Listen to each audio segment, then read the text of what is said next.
Start record? Fuck. It tabbed me out. Alright, here we are. Nice. Are you recording? Yeah, I'm recording right now. Awesome. Holy crap, dude. Hello, everybody, and welcome to Tony and Mike read Umineko. Yeah. And, that's exactly what we're going to do. Okay, now, I want to make some clarifications, because, some people are saying that, episode 6 might be too easy, to figure out, the mystery. But when I say the mystery, I mean all the mysteries. That's specifically what I said in episode 1, was you had to solve all the mysteries, not just who the culprit is. So even if you figure out who the culprit is, it doesn't matter if you don't figure out how they did the killing. Yeah. So yeah, and that's a little harder. Makes it a bit harder. Yeah. Also, I've never solved a mystery of this proportion before. Yeah. Also, yeah, he's never read a mystery before. Yeah, I've never read a mystery before at all. Yeah. I've watched a mystery, and then I had it almost right, but then I didn't know how they did it, and I didn't know... And I had one person that I thought was also the couple, but they weren't. Yeah. But yeah. Okay, and also before we go into reading, go to the pause menu. And, system. Options? Oh no, system. We should actually read, the descriptions. Okay, that's what I thought we were gonna do. So... Yeah, we should have been doing that as they were popping up, but I forgot about them and I wasn't looking at your screen. Oh, okay. Yeah. So, we should start, just start... I'll just go down the line. Yeah. Yeah. Oh shit, Okay, these are gonna be your parents. I didn't... Okay, cool. Oh, yeah.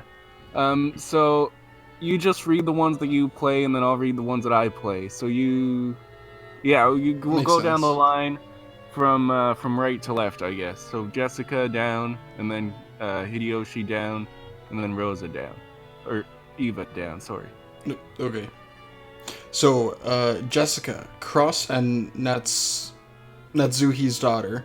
In the absence of any irregularities, it is thought that she will eventually inherit the headship of the Ushiroyama family, or technically her husband will.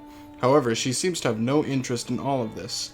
She was born with weak bronchi and is sometimes assailed by sudden asthma attacks.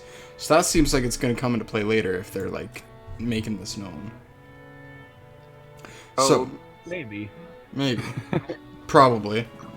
I'm imagining. Probably not. Why would it matter that she has asthma? Give me a second. It's kind of weird. What's weird? The size of the recording. It's a little bit bigger because I put it in full screen for some reason. I don't know why I did that. Oh, okay. Hey, holy crap, it works. It's like completely full screen now. Oh my god. Awesome. Okay, so Ava, Kinzo's second child. She is hostile towards her brother Cross and opposes him whenever she can. From issues dealing with the family fortune to the question of who will succeed in the family headship. Normally, she would have lost her place in the Ushiroyama family register upon her marriage, but she managed to forcibly overcome this by having her husband take her family name. Wow, what a cuck this guy is. Hideyoshi. Hideyoshi. Yeah. Ava's husband. He took his wife's name upon their marriage and became a member of the Ushiromiya family. He therefore does not possess the spiteful genes passed down through Ushiromiya family members. The spite gene. And his bright smile is very refreshing at the family conferences. He started his business from scratch and now works as the president of a medium-sized restaurant chain. So that's probably what I meant by business emperor, was that he's like the president of a restaurant chain. This chain seems to be growing and performing extremely well. Say that again, he has a bit of a gut going on. Alright. George, Ava and Hideyoshi's son, an affable young man liked by everyone in the family. He is currently studying as an assistant for his father's company, and it seems he dreams of making it on his own one day. He is the oldest of the 4 cousins. He acts as their leader and arbiter. Arbitrator. What? Okay. It's Arbiter an and... Yeah, I guess I didn't read it fully. I just skipped over words. Rudolph, Kinzo's third child. So there's a second child. Wait, is this the second child? The fourth child. Who's the second one then? Oh, probably one of these two. Yeah. I was about to say. Alright, and so along with his sister Ava, he intends to make his voice heard during the family conference to prevent their oldest sibling, Cross, from keeping all of their father's wealth for himself. Wait, let me read that again. Okay. Along with his sister Ava, he intends to make his voice heard during the family conference to prevent their oldest sibling, Cross, from keeping all of their father's wealth for himself. Okay. So Cross must be the second child then. Yeah, right up here. To left. His former wife Asumu passed away 6 years ago, and he married his current wife Kiri shortly after that. And that's why Battler's mad. That's why Battler's mad and bad. Well, that's why he was mad. He left for 6 years. Yeah. Mm-hmm. Because his mom died. Well, because and his dad married some. Yeah. All right. Poor Battler. Oh yeah, this is me. Kyrie, Rudolph's second wife. She had already worked alongside him for some time before the death of his first wife, at which time she openly took the position of his wife. She has served as Rudolph's right hand in several shady pieces of business, guiding them to success. She is quick-thinking and well-trusted by her husband. Okay, so that's kind of weird that they're like in shady business dealings. What does Rudolph even do? What's his profession? Is he a drug dealer? Alright. Battler, the son of Rudolph and his first wife, Asumu. When his father married his second wife shortly after Asumu's death, Battler rebelled and went to live with his grandparents on his mother's side. However, both of these grandparents passed away, and he has now returned to Ushiroima after 6 years. Oh, I actually didn't even remember that the reason that he moved back was only because his grandparents died. I mean, makes sense. Grandparents don't live very long. This family conference is a chance for him to renew his friendship with his cousins after a 6-year gap. Now, this is also me, Rosa, Kinzo's fourth child. She is by far the youngest of the 4 siblings. It seems that this gives her a weaker position at the family conference. She manages a design company, but she has yet to start taking it seriously, and his financial situation is far from favorable. So 3 out of the 4 guys have their own business. Of the 4 children of Kinzo, and maybe even Cross has one as well. All right, Maria. Well, Battler was going on about how rich the whole family is. Yeah. Back when they were on the boat. Mm-hmm. Okay, Maria, Rosa's daughter. Her father's identity is unknown. She can't shake off the habit of speaking like a young child, which often earns her a scolding. She has no interest in studying or making friends, but is very interested in things concerning the occult and black magic. I said that her like special interest was gonna be like supernatural bullshit. Yeah, those were your exact words. Mm-hmm. Thanks to her excellent powers of memorization, she knows all kinds of obscure trivia. Like how 2 + 2 = 11, actually, you dunce.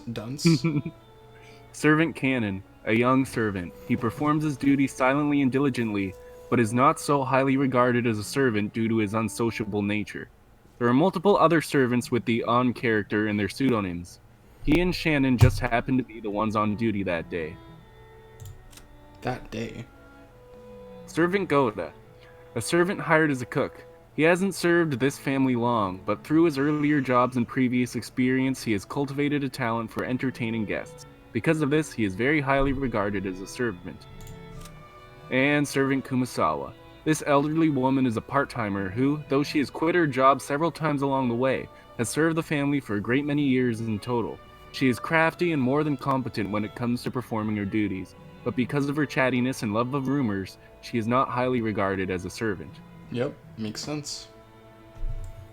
Okay, and that's all of them. And is there anything in the tips? Tips? Yeah, right underneath the characters. Whoa! Tips. Nothing's there yet. Okay. Tips? I didn't even know that. There to help you. Huh. Okay. So that's all the tips and stuff, really. So let's get started with the reading, I guess. Yeah, let's read. By the way, Natsui-Nisan, how's your headache been lately? It seemed pretty serious before. Oh, this is me. No, this is me. Fuck. This is me. This is you? Okay. This is me. Yep, got it. I have been much better lately. Thank you for your concern. Oh, right, here. A present for you, Natsui-ne-chan. Thank you very much. I'm always receiving gifts from you. Is this black tea? It's herb tea with peppermint and lemon balm. It's a blend from a well-known store, and it's supposed to be good for headaches. I thought it might help you too. Rosa was always a conscientious woman. Damn. Battler's not here. It's No. just the Adam. Probably because she was the youngest of four and much younger than the other three. She managed to grow up without gaining the venomous nature of her siblings. Her kind words got Natsui to soften her expression for just a moment, but it wasn't enough to melt her stony gaze, hardened as it was by long years of something. Stress. Sorry. Stress. I skipped it. I noticed that there's a bit of a delay. Mm-hmm. Yeah, which makes sense. Come to think of it, you're always complaining about those headaches. Pull yourself together. Jessica has her exams this year, right? That's going to be a turning point in her life. Will she really be able to rely on you as a mother if you're like that? Besides, Natsui, you're 3 years younger than me. You should get your act together. Aww. I apologize. I've had a tendency for headaches all my life. Even under normal circumstances, Ava sometimes failed to choose her words carefully. But her comments aimed at Natsui contained shards of obvious malice, though she hid it with a smile. Of course, that fact didn't escape Natsui. She frantically contained her urge to grimace and pretended to ignore Ava. Our Battler-kun will have his exams this year too. Rudolph's-san, shouldn't you be a little concerned as well? For the sake of your own son, you'd better get serious to the point of having headaches like Natsui. If I say anything here, he automatically rebels, so what should I say? Should I say the opposite, that it's okay for him to mess around? That's probably the only way I could get him to listen to me. Hideyoshi, George did really well in his exams, right? Please, you gotta teach me the trick to handling children. Well, it's probably because I got him to understand why he should study. Study isn't worth anything on its own. That's right. The real point of studying is to practice research and stuff on your own whenever you bump into something you don't know. If you can't do that, you can't be useful to society. I'm not talking about math or writing. You gotta learn how to learn. Damn, dude. Spitting facts. That's splendid. I wish our Jessica could understand that as well. If she is to be the Harris of the Ushiramiya family, then at this rate... Do you really have to force her into becoming the successor? After all, a woman has to find a woman's happiness. Oh, parents shouldn't be forced such things on their children, don't you think? Hold your horses, Ava. Each family has its own way of raising their kids. You shouldn't be pushy. I'm sorry. Natsui, don't take it the wrong way.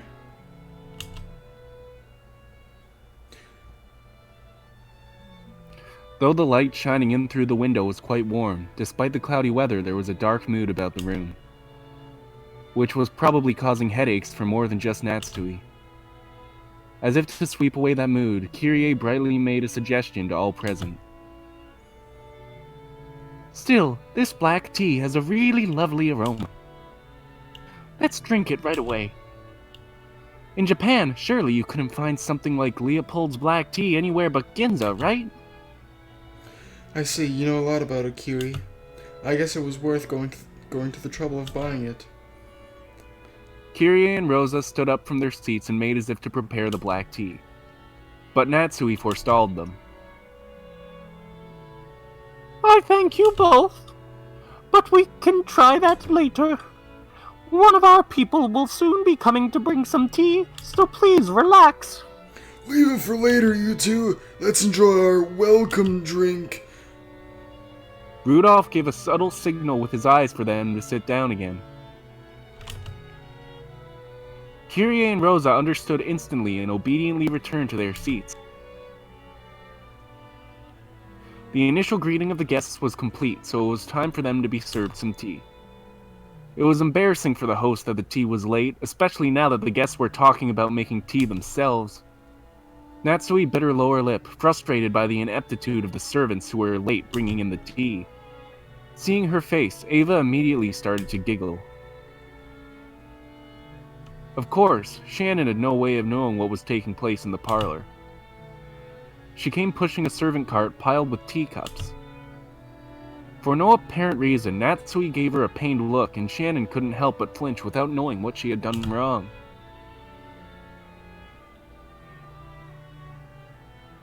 Excuse me.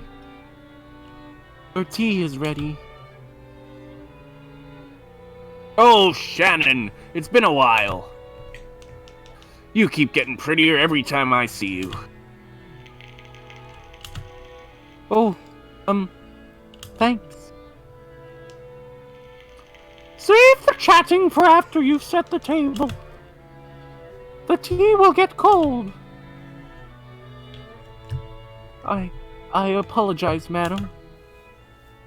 She apologized like a small, frightened animal, bumped against the servant cart, and made a jarring racket as she dropped several teaspoons. Oh, god damn it. Her clumsiness made Natsui's expression turn even darker, which made Shannon quail even more. Come on, Natsui. There's nothing wrong with her exchanging a few words in greeting. The tea must be plenty cold already, considering how long we've been kept waiting. There's no need to worry. It's not cold yet. Shannon, finish setting the table quickly! I'm sorry, madam. Natsui's irritation was obvious by now. The ineptitude that delayed the tea, the clumsiness of the servant. Everything pointed to the incompetence of Natsui's everyday leadership, making her lose face. As this person in charge of the Ushiromiya head family's kitchen, allowing that clumsiness to be exposed, today of all days, was surely nothing less than total humiliation. Lay off, Natsui. Don't you think it's a little harsh to bully Shannon while she's trying her best? I'm not bullying anyone. What a nice aroma. May I ask what brand this is? I'm terribly sorry. I'll find out for you later.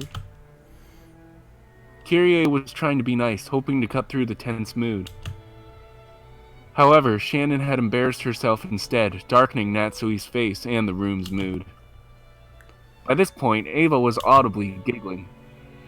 What's this? Shannon, don't you even know what you're pouring us? Come now, you mustn't serve something so suspicious to guests, so... We'll need a silver spoon at the very least before we can drink this. I'm sorry. I'll go get one immediately. Shannon, do you know what the silver spoons are used for? They have to be silver. Do you know why? No. A teasing smile rose to Ava's face as she stared at Shannon setting the table. By itself, Ava's expression was sweetened in an impish sort of way. However, the words being spun from her lips held the keenness of a razor within them. Shannon tried with all her might to avoid Ava's continuing gaze. Realizing that Shannon was hard-pressed for an answer, Rosa gave some timely help.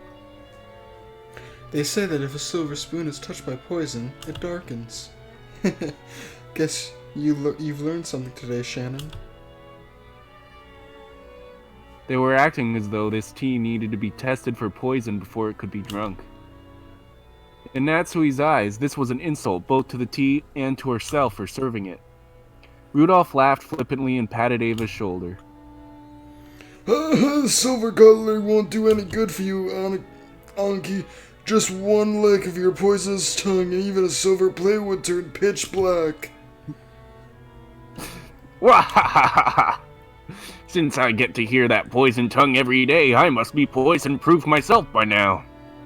Ava, I don't mind when you use it on me, but you'd better hold back when talking to people who haven't built up a resistance. Why are they talking about poison so much? Wahahaha!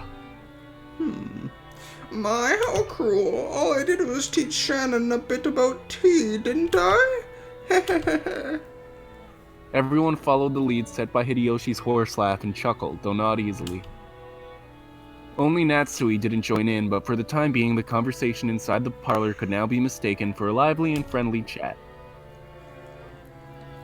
As Shannon finally finished setting the tea table and tried to leave, Kyrie apologized to her in a low voice for not being able to help. Shannon gave a light bow and made a hasty retreat. Shannon cast her eyes downwards as she pushed the cart down the corridor. Anyone seeing the pitiful way she looked might easily conclude that she'd been bullied in some way. Don't be sad. You didn't do anything wrong. You were watching? That is my role.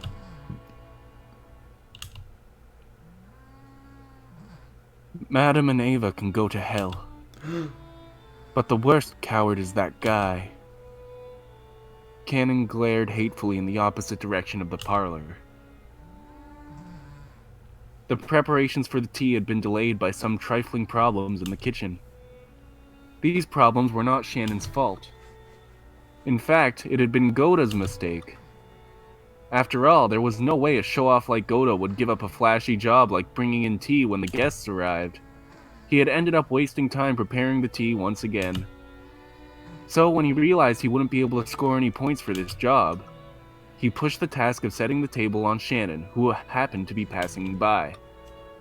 You might call it a clever move on his part, but there could be no doubt that it was a cowardly one. It's okay, Kanon-kun. Thanks. I'm not bothered by it at all.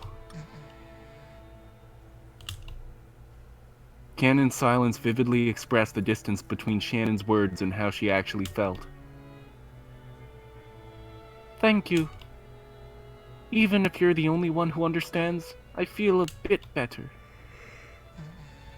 You keep your feelings too bottled up, Nasan.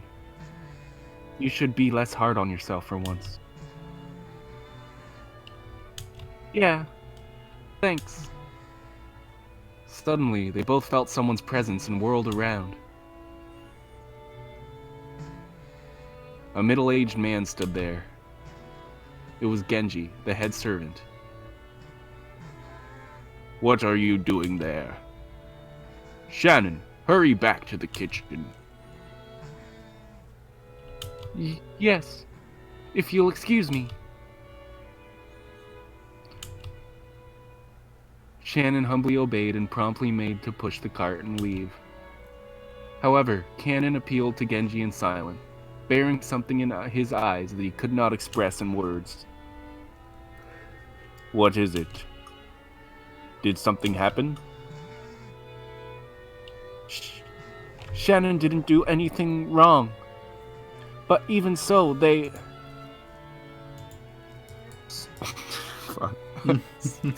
Stop it, Kanon-kun.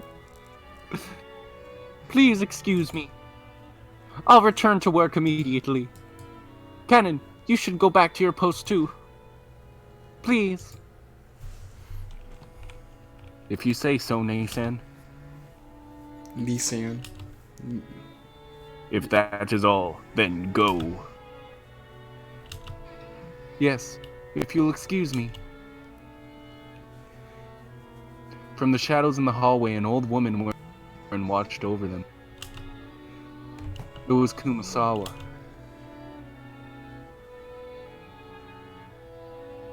Poor Shannon-san, Kanon-san. There's no reason for those two to be picked on. Still, Gohda's dislike for them is an undeniable fact. Until Gohda was taken in by the Ushiromiya head family, I hear he worked for a fabulous hotel somewhere.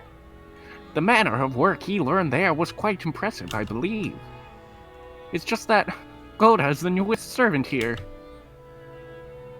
He must have had a lot of pride accumulated from his previous positions.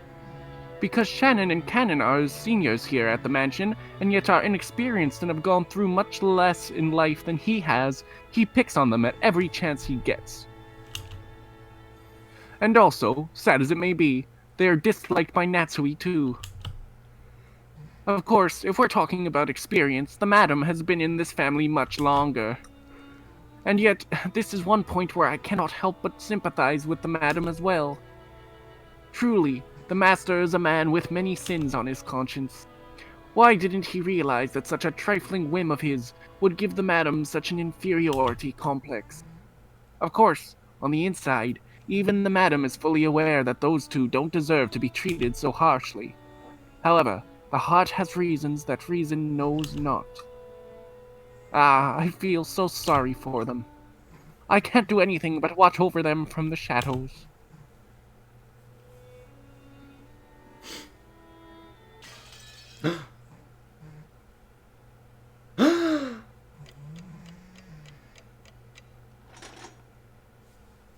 What's going on? Is it midnight now? Is it nighttime? I think it's noon. No. Fine. This is me, right? Yep, this is you. Okay, this is anime voice. Okay. The four of us cousins were enjoying our stories, just shooting the breeze. Anyway, there were both girls and guys here. Plus, we had people over a wide spread of ages, adult, high school, and elementary school. Even if we just talked about our own lives, the other three kept listening attentively. I think I'm finally getting used to all of this. Jessica and Maria have grown more than I could have imagined in the past 6 years. To be honest, I was feeling a bit uncomfortable, but talking like this, I guess on the inside, nothing really changed since back then. I agree. You haven't changed a bit, even after 6 years. Even though your body's gotten gigantic, you're still a kid inside. Ooh, I'm a kid too. I'm a kid too. Well, even you aren't gonna be a kid forever, are you, Maria? I mean, you're gonna transform from a kid into a cute young lady, aren't you? And when that happens, that flat as a board chest will reach Jessica's level, huh? When that happens, you gotta let me touch him, okay? It's promise. Touch my boobs. Let you touch them. Promise. Ooh. No, Maria-chan. You can't make that kind of promise. That's bad, bad, bad. Ooh, I promise, so I'll let him touch him. I keep my promises. Always keep them. Ooh. Maria, you really are an earnest, good girl. The guy you marry is gonna be really lucky. Hey, stop trying to change the subject by making it sound pretty. Maria, that promise never happened. Never. Ever. Except for when it did. Yeah. The promise is cancelled. Ooh. As I thought, without Battler and our little quartet, this group of cousins just didn't feel complete. These 6 years have been quite lonely. That's true. We didn't really goof off like this. Still, we did have some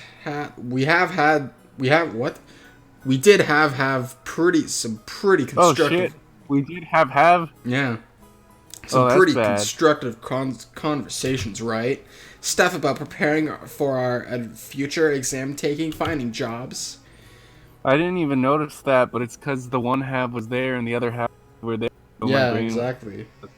If they were right beside each other, it would have been easier. Yeah. But yeah. Mm-hmm. Talking about translation errors. Okay, I'm done now. Oh, I'm so sorry. Now that I'm here, we just talk about stupid stuff and mess around. But I'm having more fun this year. Oh. That's true. I agree, this year is the most fun yet. Maria's sincere words probably spoke for everyone present. George stroked Maria's head and she giggled like a happy kitten. People aren't kittens, dude. Except for Maria. Okay, makes sense. Oh, Pardon me? Your meal is ready. A timid knocking sound and the equally timid voice of a young woman came through the door. Jessica answered brightly. Shannon, come in. You remember Battler, right? Jessica stood up from the bed and opened the door. There stood a serving girl who must have been about our age. It's been quite some time since we last met, Battler. It's nice to see you after 6 years. It's me, Shannon. Trembling a little as she noticed me, she bowed deeply. Ah, Jessica had me surprised, but look at you, Shannon. You've turned into a total... What? is Shannon on the pause menu now? Oh, shit. Good idea. No. No, okay. Well, keep going. Yeah. Look at you, Shannon. You've turned into a total beauty, haven't you? You are too kind. Still, the food on the island must be really nutritional, huh? What are you eating and how are you training to get boobs that big?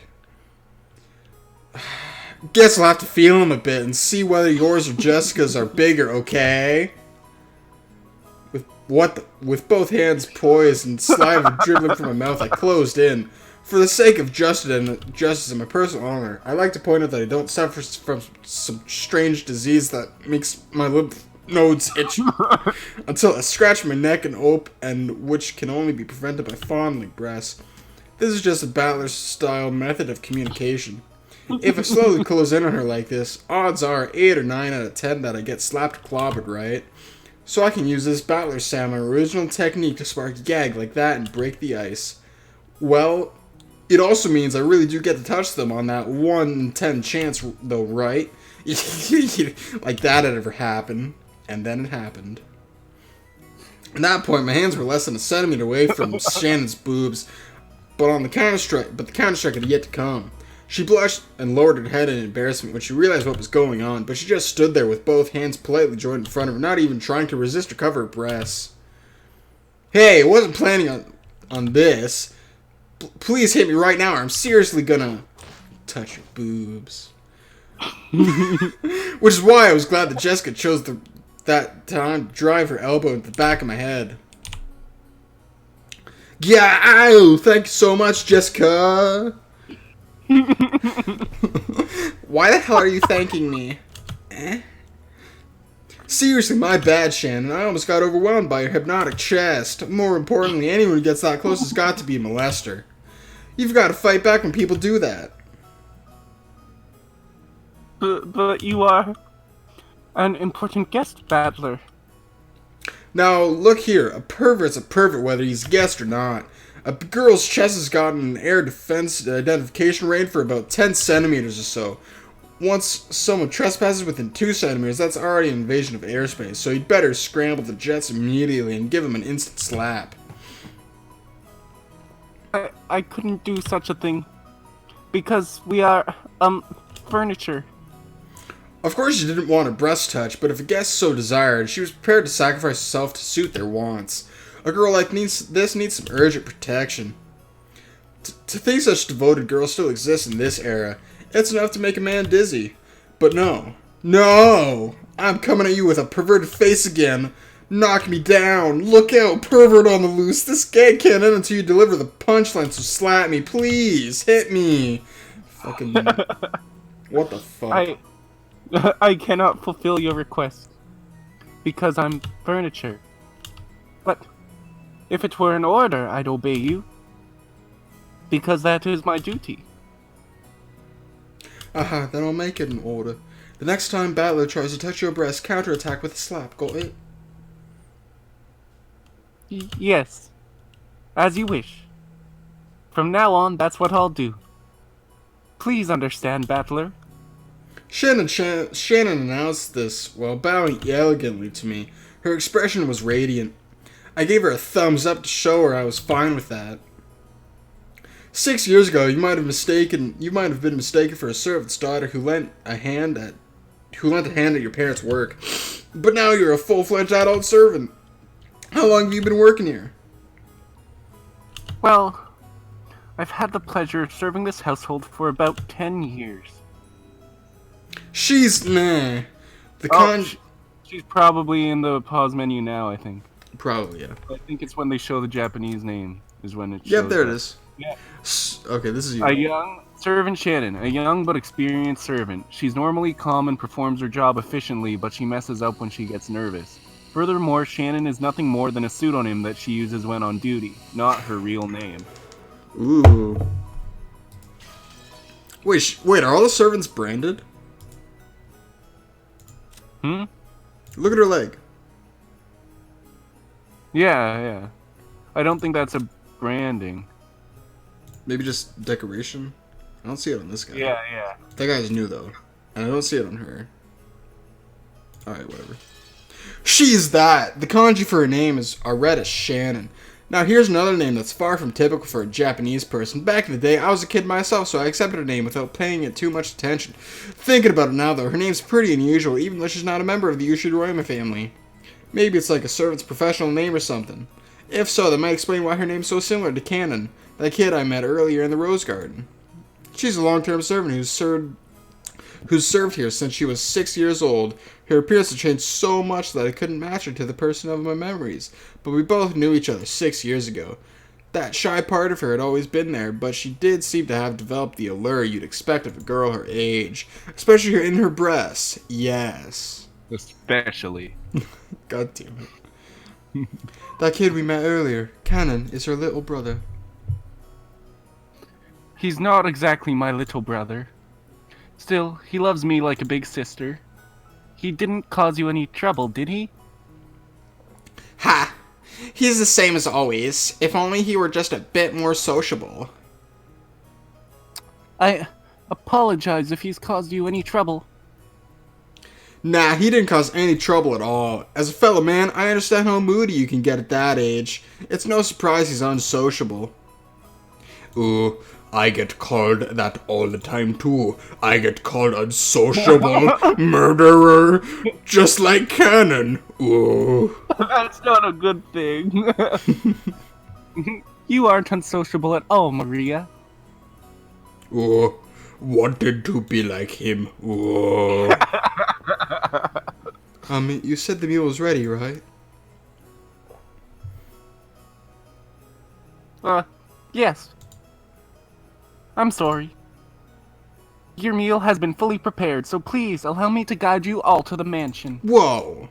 Shannon bowed again formally and returned to her duty mode. Ha, he said duty.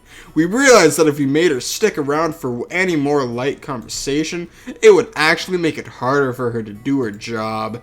We got up from our butts to avoid interfering with her work any further. So, shall we go to the mansion? Everyone's probably hungry, right? No. Yeah, I'm really... Fuck. Yeah, I'm really looking forward to Gohda-san's food. That guy was apparently a chef at this famous hotel, so he's super good at cooking. Oh, I can't wait. Let's go, Maria. We're gonna stuff ourselves like pigs. Oh, stuff ourselves like pig. I'll stuff you like pig. No. You can't take everything Battler says seriously, okay? Because he's always just joking around. Okay, let's go. Under Shannon's guidance, we headed towards the mansion. Ugh. Oh wow, it's a mansion. Oh wow. Yeah, I like the PS3 version of this a lot better. It's awesome. Met once again by the magnificent Rose Garden, we continued onward as the intimidating mansion of the Ushiroyama head family came into view. You were saying, by the way? Sorry, I interrupted. Oh, I just said, oh yeah. Okay. It had apparently been built shortly after the war, so you could feel the dignity of almost half a century hanging about it. The building was gorgeous on the surface, but old as it was, equipment such as its AC and heating were apparently quite frail. According to Jessica, midwinter was especially tough with all the drafts. Haven't these people ever heard of the kotatsu? You're a kotatsu. Shut up. Shh, they don't need to know that. As we entered the entrance hall, an aged servant greeted us. Now him, I remembered. Genji-san. Well, he'll be in the pause menu now, too. Genji-san.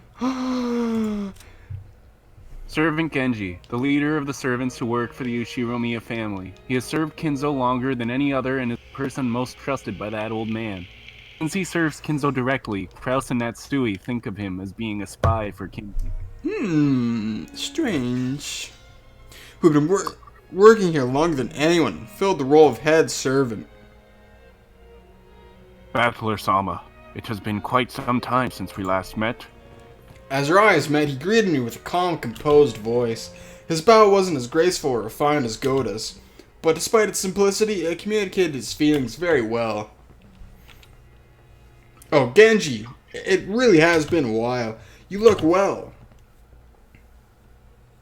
Thank you. I have been quite well. And Battler, you have become a splendid young man. You are beginning to resemble the master in his youth. I look like grandfather? Guess that means grandfather was pretty popular with the ladies when he was young. From here on, I shall take Shannon's place and accompany you. Please, come this way. Shannon bowed deeply and watched us leave. After that, we headed towards the dining room under Genji's guidance. Genji, just like Kumasawa, stood in stark contrast to us, young people who had grown beyond recognition over the last 6 years. His appearance was exactly the same as in my memories from 6 years ago. It was as though time had stopped since the last time we met. It's like a demon cursed him or some shit like that. Genji was an extremely quiet and diligent person. He was basically grandfather's close aide or caregiver, and you might even call him grandfather's companion of many years, like a love interest of sorts. In fact, it seems he was by grandfather's side even more often than my late grandmother was. According to Jessica, grandfather trusted him more than any of his blood relatives, but I wonder how long he served. I never got the details, but I heard something about him being here since the very beginning, when this mansion was first constructed. Which would mean that he's dedicated half of his life to serving here. It's easy to see why he's so trusted. As we passed through the massive hall that extended up into the second story of the mansion with no separating floor, I spotted something that hadn't existed in my memory of 6 years ago. What is it? I don't even know.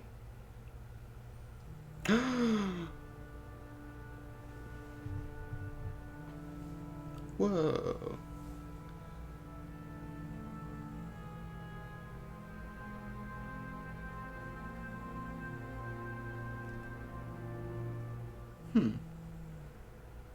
Who's that?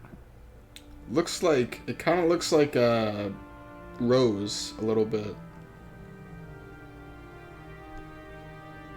Rosa? Yeah, Rosa. It was an awfully big portrait hanging right in front of the stairs that rose to the second floor. Without thinking, I stopped walking, captivated by it. Since I'd stopped so fast, Maria, who was following behind me, ran into my back. Ugh. Sorry. Hey, Jessica. Has that picture always been there? I pointed at the big, prominently displayed portrait in the hall. Everyone else stopped too. Oh, right. When you last came here, that hadn't been hung yet, had it? When was it again? Well, if my memory doesn't fail me, it was put on display sometime around the year before last. So 2 years ago. You are correct, sir. In April of the year before last, the master put it on display there, having previously ordered a painter. Grandfather did that, so he paid to have it painted just for him, huh? The portrait suited the Western mansion, and that woman in the elegant dress gave off a sense of refinement. I couldn't have guessed her age, but her sharp eyes and the strong will she seemed to possess made her look youthful. She seemed somehow different from the composed middle-aged women you often see in famous pictures. If she had normal black hair, I might have assumed it was a portrait of my long-deceased grandmother in her prime. However, she had beautiful blonde hair and didn't look Japanese at all. So, just who is this lady? Maria answered that simple question enthusiastically, as though proud she knew the answer.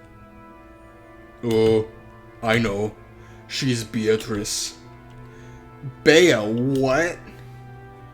Beatrice. She's a witch. Didn't you ever hear stories about her long ago? A witch? You mean the witch of this island? I think I already said this, but Rakajima is a small island, only 10 kilometers in circumference. However, that's actually pretty massive considering that only the Ushiroime family lives here, so only the harbor and the area around the mansion were set up to be lived in. Beyond that, the island remained as untouched as when it was uninhabited. The vast and empty forest had absolutely no lights, phones, or people passing through. To understand how dangerous that is, you need to forget your common sense as a city dweller. After all, if you happened to fall down a hole in the depths of the forest and sprain your ankle, no one would come to save you, no matter how much you cried or screamed. Huh. Then once the sun went down, the forest would be wrapped in complete darkness since there were no streetlights. And since there were no signs, it'd be easy to get lost and confused, losing your sense of direction inside that dark forest. Nowadays, most people see a forest as a peaceful place, but to the people of bygone eras, before the light of civilization drove out the night, the forests were as geographically separated from civilization as the sea. They were oceans above the ground. Fishermen who got out into the ocean were putting their lives at risk, despite their technical knowledge. In the same way, hunters who go out in the forest are in danger, despite having specialized knowledge of their own. If children were to go play in such a dangerous forest, something terrible might happen. Someone's parents might have thought so. Maybe grandmother first said it, or maybe it was grandfather himself. Or perhaps the story has been passed down on the island since ancient times. There's a terrible witch in the forest, so you must not go in. At some point, the ghost story of Rakanjima was born. This is the legend of Rakanjima's witch. That's why, when we talk about a witch on the island, we're referring to the master of that vast and savage forest. Come to think of it, when I stayed at this mansion as a little kid during those eerie nights when the wind and rain pounded on the windows, I remember being terrified by the story of the forest witch who roamed around searching for human sacrifices. So, Beatrice, huh? When Aniki mentioned it, I searched my memory, and was sure I recalled hearing a name like that when I was little. I see. Still, I totally forgot that the witch in the legend had an elegant name like Beatrice. So, did grandfather go out of his way to have a portrait made just because we grandchildren didn't believe the story? She's the witch from grandfather's delusions. Ever since he had this picture hanged, he's been having a harder and harder time telling the difference between truth and reality, truth and fantasy. Sounds like a simple case of schizophrenia. To us, she's just a witch that exists in the grandfather's mind, but to him, she's a being that exists on the island. Exists. He says he had that painting made because the rest of us would be incapable of understanding otherwise. The whole thing's creepy as hell. Milady, this portrait is precious to the master. I beg of you, do not say such things in front of him. I know. Even though you didn't tell me, I'd never do something like that. Jessica glanced at the portrait with an irritated gaze before turning away. Let's go. We're making everyone wait in the dining room. Oh, I'm hungry. Only a small portion of the island was controlled by the Ushiroime family. Of all the lawless remainder was the domain of the witch, Beatrice. You might even call her the true ruler of Rakanjima. I felt a faint revival of that unsettling sense of misfortune, which I'd felt when I learned of the tutelary god shrine being struck by lightning. And I remember that Kumasawa tried to tell an ominous story about Rakanjima before Jessica stopped her. I don't know. That was just like last weekend. Yeah, I know. Okay. I don't know what she was planning to tell us about the island, but I do know one thing. It isn't the Ushiroime family that rules Rakanjima. It's the witch, Beatrice. That's right. After all, this is the witch's island. Battler, oh, you're slow. So slow. When I looked around, everyone was already heading towards the dining room. I hurriedly chased after them.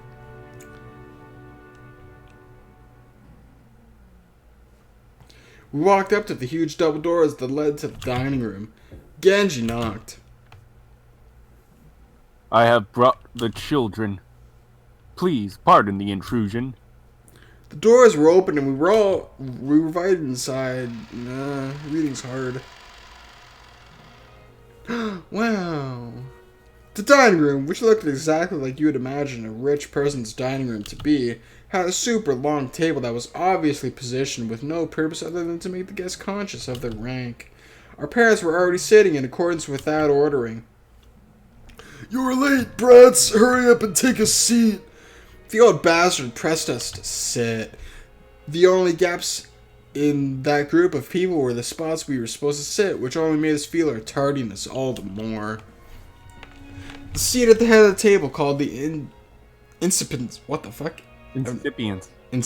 chair, was for the most highly ranked, reserved for a grandfather. Incipient. Okay. It was still empty. He probably wanted to show up last for dramatic effect. Or he's been murdered. From the perspective of someone facing the incipient's chair head on, the seating order went from left to right, with a lower ranking seats progressing in rows of 2 further away from it. So the left-hand side of the first row closest to the incipient's chair was where Uncle Cross should have sat, since he was the second highest in rank. It looked like he hadn't arrived yet, so that seat was empty. Across from his chair, on the right side of the first row, sat the eldest daughter of the family, Aunt Ava, who was the 3rd highest in rank. The left-hand side of the second row was for the 4th highest in rank. There sat my damn dad, Rudolph, the 3rd of the siblings. Across from him, on the right side of the second row, sat Aunt Rosa, the youngest sibling. At this point, you might expect their husbands and wives to come next. But no, the left-hand seat in the 3rd row, ranked number 6, belonged to Jessica. Opposite her was George Aniki. I sat next to Jessica, and Maria sat across from me. Then finally, next to me on the left-hand side of the 5th row, sat Aunt Natsuya, the 10th highest in rank. Opposite her was Uncle Hideyoshi. Next to Aunt Natasha in the 6th row, and in the final seat on the left-hand side sat Kiri. The seat opposite to Kiri was empty, even though silverware had been set there and everything. According to this ranking system, that spot was where Aunt Rose's husband should be sitting. Even though he wasn't supposed to be coming, his place was made up. Normally, ranking systems of this sort give spouses equal positions as their partner, but the Ushi-Royman family system was unique. Maybe it's a remnant of male chauvinism.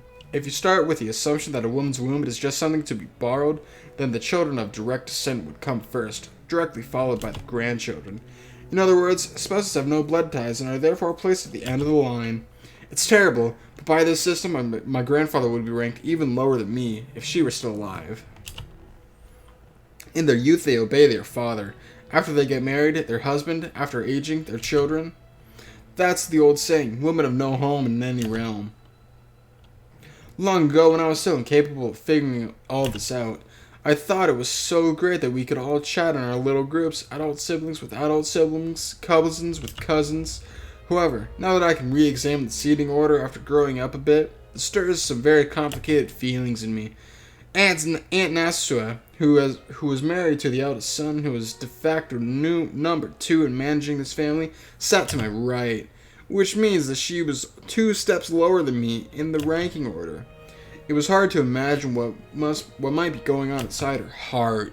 That's why I made a small apologetic gesture to her before sitting down. What would it be, like a hand sign? Like a middle finger? Like a middle finger, exactly. Yeah. How nice to see you, Battler-kun. You've grown quite tall, haven't you? Oh, yep. 6 long years of eating while sampling various cuisines and deriving sustenance from Mother Earth's bountiful gifts. Hard work, but I pulled through. growing just like a boy, I see. How tall are you now? I guess about 180 centimeters. But Aunt Natsura, that's what you're supposed to say. Heck, sounds like all you did was eat. Huh? Oh, I'm sorry. After a short pause, she did laugh with me, but it seems she couldn't quite figure out what she was supposed to be laughing at. This woman is Aunt Natsura. She's in the thing now. Whoops. Yep. There we go. His wife. Right. She manages the household of the Yoshiro Miya head family in place of her husband, who takes little interest in such matters. She was in charge of all preparations and arrangements for this family conference. She possesses a strong sense of responsibility and a great deal of pride. However, neither her husband nor his siblings understand her very well, so her position is far from enviable. Huh. Okay. So we have 3 more people to go.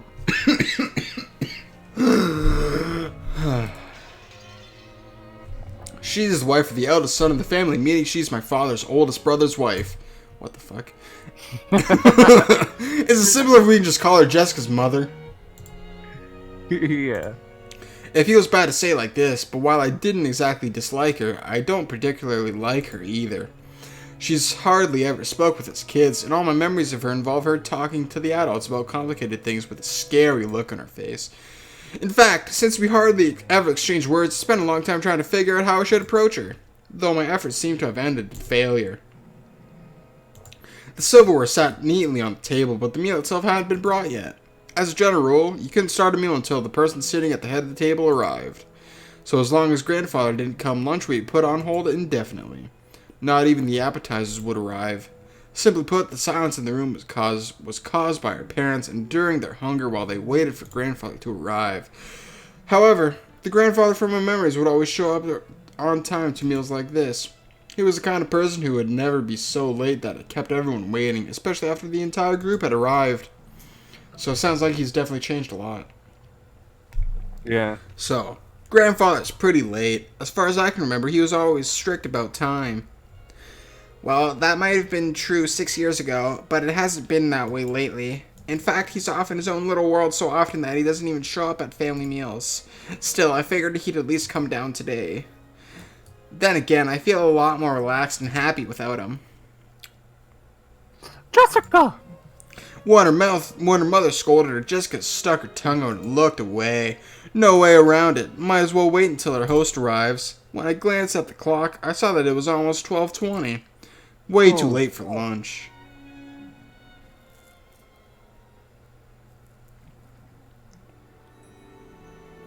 Oosh! Oh shit. Hell yeah, dude. Now he's here. Okay, so Kinzo. The aged head of the Ushiromi family. Even though it has already been announced that he has just a few months to live, he is brimming with energy. Though he amassed a vast fortune in the past, he never made any announcements regarding the inheritance, which worries his children. He is strongly influenced by the West and is a rabid fan of the occult. His study is packed with mysterious grimoires. What's a grimoire? I think it's like a book. Oh, okay. Kinzo, the aged family head of the Ushiromi head family. This man could be seen in his study. Oh wait, Battler's not there. Oh, whoops.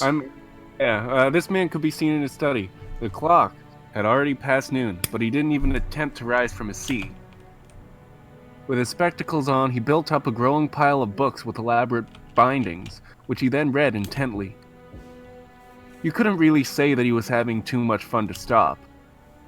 Rather, he filled the room with a sense of impatience, or perhaps a sense of impending danger, as though every second wasted was a tragedy.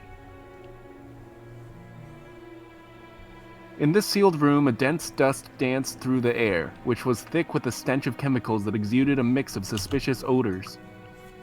Those odors were somehow sweet and heavy.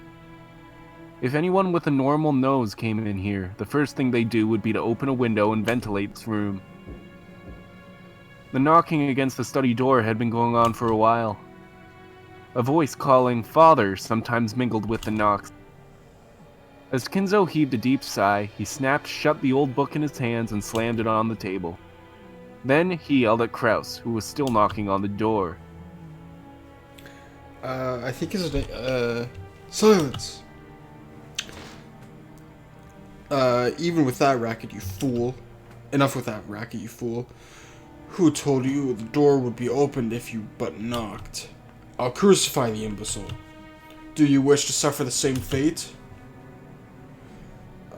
Father? This is the day of the family conference, which happens only once a year, is it not? Everyone's gathered down below. Please come out. Kraus called out to his father through the door. Kinzo always shut himself up in the study, hating it when nearly anyone, even his family, entered the room. For that reason, Kraus had no choice but to call to him from the corridor like this. Molest me not. Just who is this everyone of which you speak? Do you mean the fools trying to drag me out here? Then kill them all. Tear them apart, use their bodies for firewood, and feed them into the witch's hearth. Put a pot in that hearth to boil the wormwood. Force the imbeciles who dare try to lure me out of here to drink the broth of the apocalypse.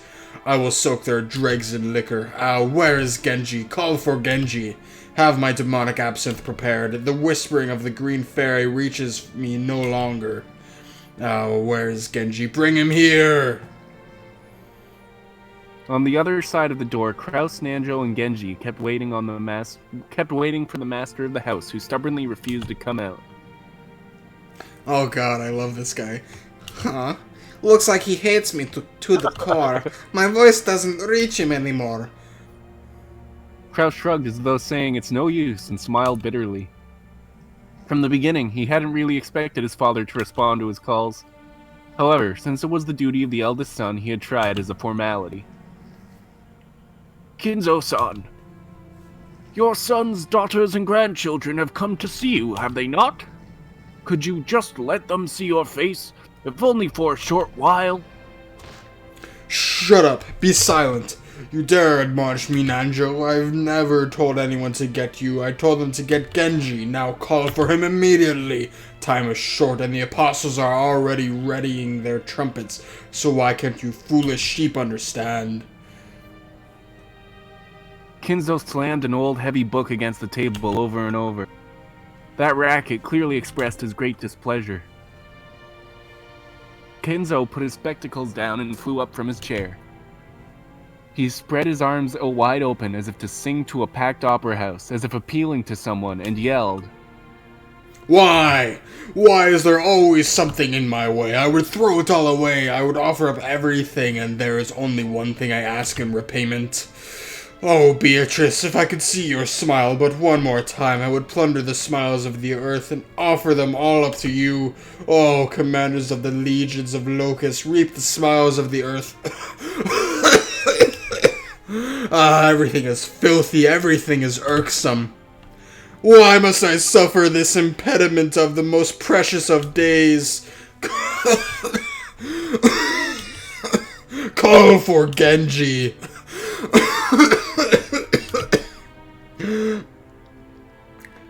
I have no idea what he's yelling about. He's probably lost his mind by now.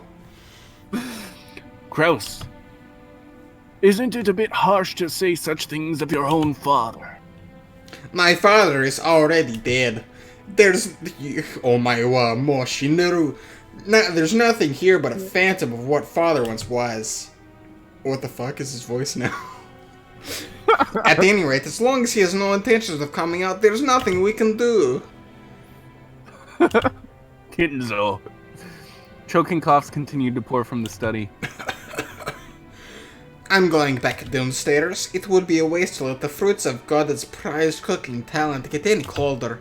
It's one of the few things our relative can look forward to when they come to this house.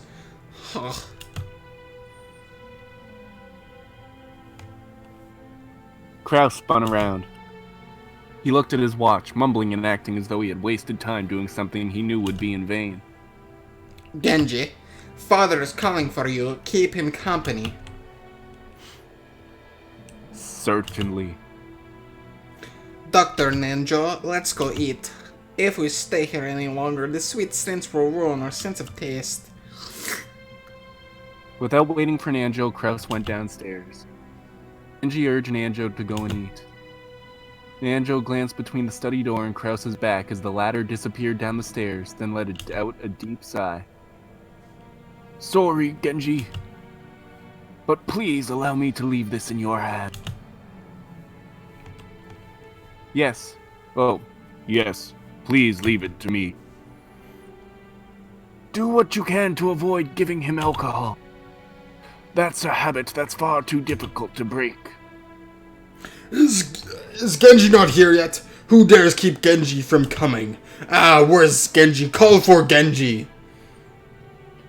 Please, allow me to handle the situation here. Very well. Forgive me. Nanjo bowed slightly and descended the stairs. Genji watched him leave, then knocked on the study door. Master. It is Genji. Genji? Why have you kept me waiting for so long? You're alone, I trust? Correct. I am alone. Kinzo returned to his seat in the study and pressed an old-fashioned switch on the table. Oh. Weird. After a small delay, the heavy sound of the door unlocking could be heard. Kinzo was convinced that his family wanted to make a mess of his study. Or perhaps someone had once opened the window for some air and ended up scattering things that, to him, were important research material, leaving him in a terrible mood. Kinzo had outfitted his room with a formidable lock, preventing anyone from entering without his permission and thereby sealing himself in a jail of his own. Genji, whom he trusted the most, was relatively free to enter the room, but even that didn't always hold. If Kinzo was in a bad mood, even Genji wouldn't be able to enter. Anyone else would be limited to holding a conversation through the door, unable even to see Kinzo's face. And most of the time, what they got could hardly be called a conversation. However, this didn't trouble the rest of the family much. After all, it just wasn't worth the effort to disturb this aging family head, who was impossible to please and always stayed shut away, immersed in his research. Taking advantage of his refusal to leave his room, they supported his isolation, putting his care entirely into the hands of the servants. Genji, my usual, I'm busy. Yes, sir. Genji headed to a corner of the study. There, suspicious-looking bottles boasting venomous colors were on display. They were actually liquor, but considering the shady atmosphere of this room, one might easily suspect them of being some ghastly poison. Inside the study, the mysterious collection of books gathered by Kinzo had grown into a mountain. They were bizarre, ancient, or banned books, all of them either forbidden, cursed, or sealed. But if you tried to call them old books, Kinzo would fly into a rage and say, "Call them grimoires." There were also many mysterious objects that presumably held some meaning with regards to black magic, like candles suspiciously melted and molded into strange shapes. The constellations drawn on a certain celestial globe contained quite a few shapes that would draw puzzled looks from anyone familiar with today's night sky. The carelessly strewn about books contained many illustrations, all of them of a religious or mysterious nature, including some depicting demonically grotesque subjects or bizarre diagrams of various magic circles. And above all, a sweet, poisonous smell filled the room, profoundly assaulting the eyes and noses of those who entered for the first time. Eventually, it must surely make a person go numb and lose their grip on reality. Inside that study, Genji prepared Kinzo's usual drink with a well-trained hand. No one would even think of drinking such an ominous dark green liquid in that complex and ornate glass, unless someone first told them it was alcohol. He poured a little into the glass. Then he placed a cube of sugar in a strangely shaped spoon and poured water from a pitcher over it. Strangely, when the transparent water was poured, the dark green liquid turned a cloudy white. It was a strange optical illusion, as though the water had caused a chemical reaction and made the drink become even more unrecognizable as liquor. Then, Genji added original flavors Kinzo loved, fine-tuning his taste. There was no recipe. Its success was measured only by Kinzo's mood swings when he drank it, and it had taken Genji many decades to learn how to do it right. Genji placed the glass on a tray and walked over to Kinzo. By this time, Kinzo was gazing out the window. "Here, master." Thank you. Kinzo had regained his composure and was now unrecognizable as the shouting, screaming, yelling man from a few moments ago. Looking at this man from behind as he tilted his glass and gazed down at the scenery beyond the window, he projected a sense of dignity and intelligence. To allow Kinzo to set his glass down at any time, Genji motionlessly waited behind Kinzo and to his left as though he were a living sideboard. Then, without averting his eyes from the window, Kinzo held out his glass. There was only a mouthful remaining. It was not a gesture intended to set it upon the tray, but a motion to hand the glass over to Genji. Drink, my friend. Your words are too kind for me. No need for ceremony between us. Drink, my friend. Thank you. Genji respectfully received the glass and inclined it a little to taste its contents. After that, he gulped it down. I attempted to imitate your concoction, but no matter how I try, I cannot replicate the taste. The way you make it is pure relish. Thank you very much. It is the fruit of your guidance, master. Kinzo smiled at his loyal subject, who refused to put aside rank even when asked to. However, he was not making fun of him. His smile was relaxed, as though chuckling at a close friend's old, unshakable habit. We have grown old together. I stopped counting the years long ago. It is entirely thanks to you, master, that I have been able to live like this until today. Kinzo gave a faint smile, as if to say he didn't need any flattery. Until now you have served me exceedingly well. My sons call me eccentric. The servants that were once many have all quit in fear of me. Only you serve me even now. Your words are more than I deserve. My life will not last much longer. My sons are vultures, lazily waiting for my inheritance to fall into their hands. Cross is a fool who squanders money like water, who throws away 2 gold coins to obtain 1, and then he has the gall to claim that he's earned money. Ava, a slave to money, who thinks of me as a mere chicken. When I die, she plans to use my bones to make a broth. That dunce Rudolph just wants to fool around with women. Rosa bore the baby of men who came from nowhere and about whom we know nothing. Jessica is incompetent and uneducated. George has none of what it takes to be a man. Battler is a fool who threw away the honor of the Ushiroma family. And Maria is obscene to the eye. Why is the Ushiroma blood so incompetent? Is there no one worthy to inherit the glory I built? Of course, I know this part of Beatrice's curse. I know it. You golden witch, are you trying to take revenge against me in this way? If you want to hate me, then do so. If you want to run away, then run. I won't let you go. I won't let you go. Won't let you go. You belong to me. You must always be in my arms for all my life. You must stay in my birdcage for all eternity, whispering only to me, Beatrice. Why won't you smile back at me? Oh! Oh! Beatrice! Oh! After howling, Kinzo choked once again. Genji set the tray and glass down and rubbed his master's back. Genji's facial expression did not change. It was always like this.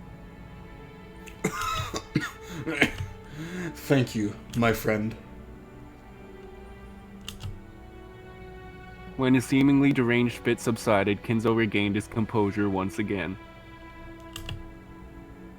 It was like seeing 2 different people, a wild Kinzo and a composed Kinzo, living together inside one body. And so, I have decided. I cannot bear to spend my dim and remaining years procrastinating like this. If I have one final coin to bet, then I choose to abandon it to the whims of the demon's roulette. The power of magic is always determined by the risk of the gamble. Like visiting a shrine at the hour of the ox in ancient Japanese sorcery, to nail a cursed doll to a tree. Magical power is produced specifically because of the risk that it will be seen within the 7 days the curse takes. The greater the risk, the stronger the magic power will be. Many miracles that happen in myth might be called the crystallization of shocking magic power with a low probability of occurrence and an astronomical risk. That Moses parted the waters of the sea was not a miracle of God. The risk of that desperate situation, quartered by soldiers on the Red Sea shores, weighed upon the scales of slaughter and gave birth to that miraculous magic power. The same thing occurred again on the same scale. The sea would surely fail to part. After all, Moses was able to magnificently summon a miracle engraved on but one of the countless innumerable results of the roulette of those with power. That is the force that can triumph over astronomical odds. Indeed, good fortune that can grasp miracles is magical power itself. To obtain this mighty power, one must face the risk of despair. Those who possess no magical power may call that desperation rather than a bet. However, people who truly do possess magic power can grasp hold of that miracle and make the enigma come into being. And if that power exists within me, I'll seize that miracle. I have a chance at making the wish I devoted my life towards come true. Kinzo looked up to the sky outside the window. He spread his arms as if appealing to someone up in the skies.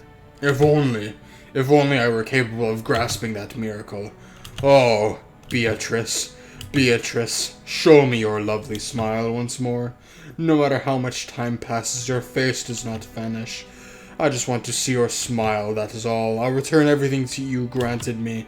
I'll return all the glory I've gained since that day. I don't need fortune, prestige, or gold. I'll return everything you gave me. I just want to see your smile. I beg you, Beatrice. Oh!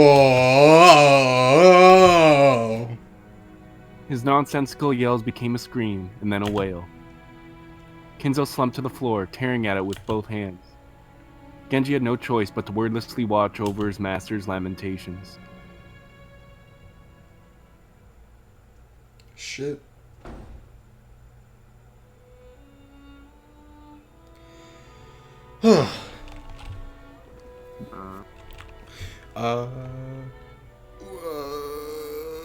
Well, ladies and gentlemen, the family head's health is not at its best. He seems extremely sad not to be able to share lunch with you all. But now that you have gathered for this event that occurs but once a year, Gohda, let the lunch begin. Certainly. I shall begin today's luncheon. Dr. Nanjo, is father's condition really that bad? Couldn't he have at least let us see his face? It's more a problem of mood than of physical condition. And for that, there is no medicine I can prescribe. Hey, are we talking about his mood again? You've got to be kidding me. We took time out of our schedules during this damn busy autumn season just to come and find out how he's doing. And now he's... Then you should be happy, Rudolph. You now know how he's doing. English is hard. Or what, would you rather take my place and try to persuade our ill-humored father to join us? Are you kidding? Rudolph shrugged. Apparently, though Rudolph was willing to be indignant at how self-centered his father was, he wasn't particularly disappointed to be spared a face-to-face meeting. Does it seem like his mood will improve before dinner? Gross. I have no idea. If you want to know that, you should ask him directly. Although, I think his mood will improve faster if we don't bother him. Genji is the only one who can get grandfather out of a funk. It's pretty pathetic, though, making the servants deal with your own parents' bad mood. Jessica, don't speak out of turn. She'd planned for her complaint to be heard only by her cousins, but it had reached even Klaus's ears. Scolded, Jessica scowled and turned away, sulking. If he's as cranky as they make him sound, he can't be that terribly sick, right? I mean, they're saying he's in a bad mood, not that he's got no energy, which at least proves that he's got his wits about him. It's because grandfather has especially strong willpower. However, that doesn't necessarily mean his body will be able to keep up. Since last year, they kept saying that he has 3 months left. If the initial diagnosis was correct, grandfather had been prolonging his life by willpower alone. It's right for us to worry about him. Lunch started with the family's head seat still empty. The man who should be sitting there had already grown old, and the brilliant glory which had rebuilt the Ushiroyama family in the span of a single lifetime was being forgotten. Even though they were beginning the meal with the seat still empty, no one felt it was that odd anymore. Okay. Window break. Okay. Yep. That's the end of Monday's episode. Alright, cool. See y'all. Thank you for watching. Thank you for... Oh, wait. What? Oh, yeah. Just wait for the animation to finish. Right. Yeah. Animation. Right.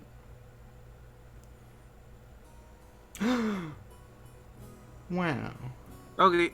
Amazing. Alright. Okay, that's the end of the first one. Yeah. We'll see you Wednesday. Thanks for watching.